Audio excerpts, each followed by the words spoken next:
일상에서 흔히 발생하는 법적 문제에 대한 법률 정보를 간단하고 쉽게 전달해드립니다. 안녕하세요. 최석호 변호사입니다.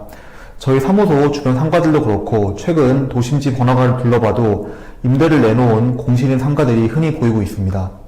실제로 명동에서 사업을 운영하시던 분이 코로나 사태로 직격탄을 맞고 끝내 파산까지 하게 되어 임대차 계약을 유지하지 못할 것 같다며 상담 요청드린 사례도 있습니다.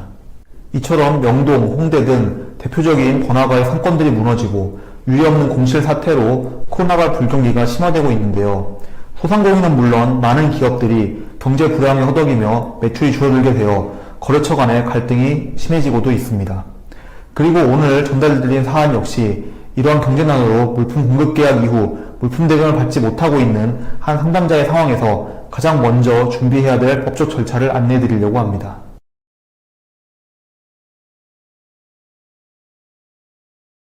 물품을 공급받은 자가 물품 대금을 지급하지 않을 경우 공급자는 민사소송 절차를 통하여 채무자 재산의 강제집행을 신청할 수도 있을 것입니다.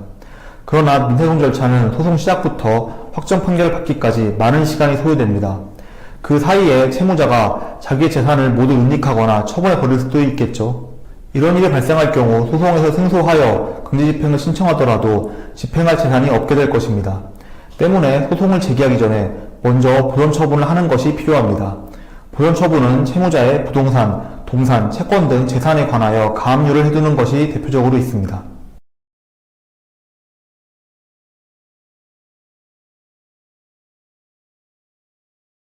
실제로 가압류는 채무자가 가지고 있는 골프장 회원권, 스포츠 회원권과 같은 자산권에 해당하는 권리에도 행사할 수 있다고 되어 있습니다.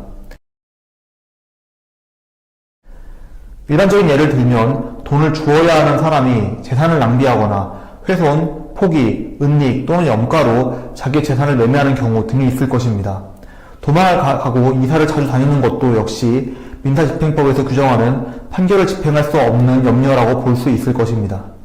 한편 유념해야 할 점은 아까 말씀드린 곤란한 사유가 주 채무자가 아닌 보증인이나 연대 채무자에게 존재한다고 해서 보전 처분을 신청할 수 있는 것은 아니라는 점입니다.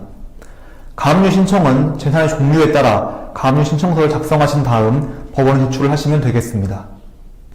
또한 가압류 신청 시 참고할 사항으로는 가압류 신청 재판은 담보를 조건으로 하는 경우와 담보 없이도 재판을 해주는 경우가 있다는 점입니다.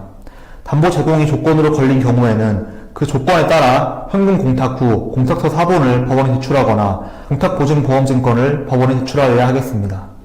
부동산 가압류의 경우 아까 말씀드린 현금 공탁 외에도 부동산에 소재하고 있는 관할 시, 군, 구청에 가압류해야 할 금액의 1000분의 2에 해당하는 등록세와 등록세액의 100분의 20에 해당하는 교육세를 납부한 후 영수필증을 제출하여야 하니 이런 점도 가압류 전에 미리 알아두시는 것이 좋을 것입니다.